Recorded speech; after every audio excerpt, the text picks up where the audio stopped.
What is up, guys? This is the Million Nation coming to you again with another video, and this is My Hero Academia Chapter 304 spoilers, leaks, and raw scans, as you can see from the thumbnails. So, guys, thank you so much for tuning in. Hit that subscription button, and remember, these are gonna be spoilers. So, if you don't want spoilers, please click on one of my other non-spoiler content, get yourself caught up, and then come right back to watching this video. Okay, guys? So, guys, this chapter is it is something phenomenal. Deku actually meets with the predecessors of One for All. Let me Deku seriously met with all of them, and it's like the second and third users just hid their faces for what reason I don't know as yet. They just went up to a wall and hid their faces. This has to be some big reveal because Deku is like literally at a round table meeting with every single previous user, and it is like they're just literally up against the wall with their faces turned away because they don't want Deku. I guess because they don't want Deku to see them as yet. There has to be some big reveal. There has to be. Definitely. There's no other explanation. None whatsoever. Right? So guys, anyhow, let me begin. Now Deku is like, as I said before, Deku is at this round table meeting with all of them, like meeting all the One for All holders, previous and present, right? Predecessors and successor. All of them are there, right? The first user is saying, "No, whoa, Deku is actually right here with us, and I'm sorry. He's sorry for actually stopping him from waking up." Right? So they're holding him off from waking up. The fourth user says this must be fate, and Banjo says no, this is just a matter of time. The sixth user says Senpai, Banjo Senpai, you met with him before. Nana is also saying I think she's thinking something to herself or saying something as well. It's not really clear, right? The other users, the second and third user, they're just hiding their faces up onto the wall. It's so annoying. Anyhow, it must be for some reason, right? I guess he couldn't. Deku can't handle every single thing right now. All Might is actually holding on to Deku as well, and the vestige of All Might that is in there as well. The other version of All Might is allowing the All Might out there to actually feel what's going on within the vestige world. So Deku's gonna wake up soon. Like next chapter, Deku's gonna wake up, right? Anyhow, let's continue on.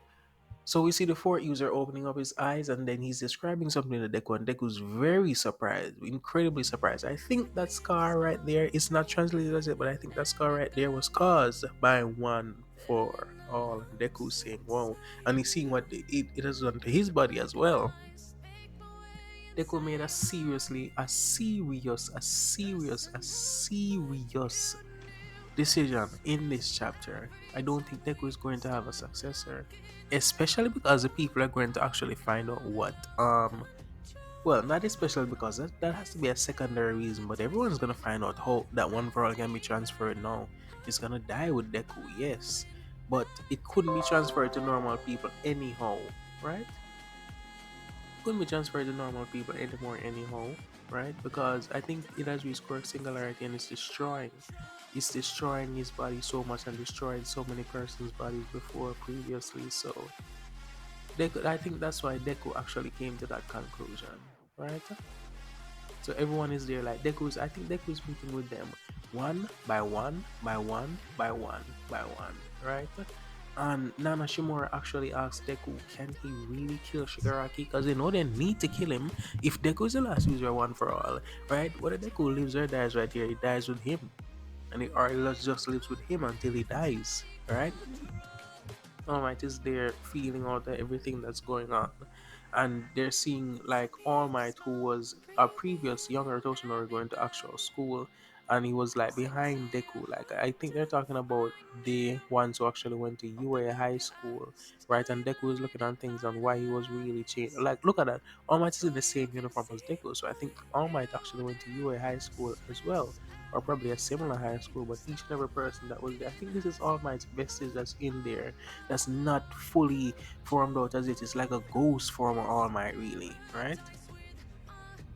It's not really similar to how Deku looks, but it's different, right?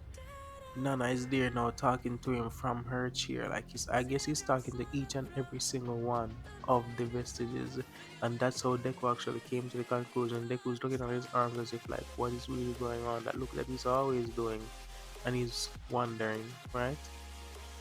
Whoa, Deku is something else, and those third and fourth users back there.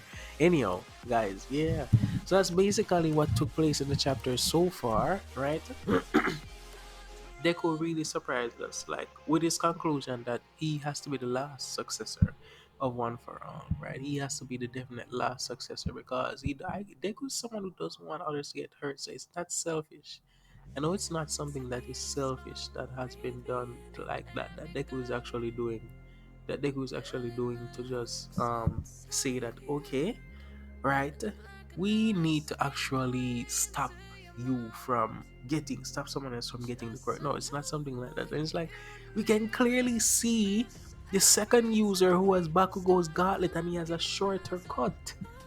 That has to be anyhow. And that's just something that's just getting to me.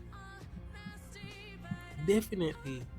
He's just literally getting to me. Like he's literally there. We know it's him.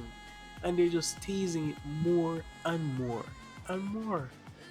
When they don't necessarily well I guess they have their reasons why they're doing it, but still, man, come on. We know it's him. We know it's Bakugo. We really and truly know that it's him, you know? And then I guess, well, I mean, like we're not really sure if the other one is actually Kirishima right then and right there, right? But still, it can be implied, you know. It can be implied.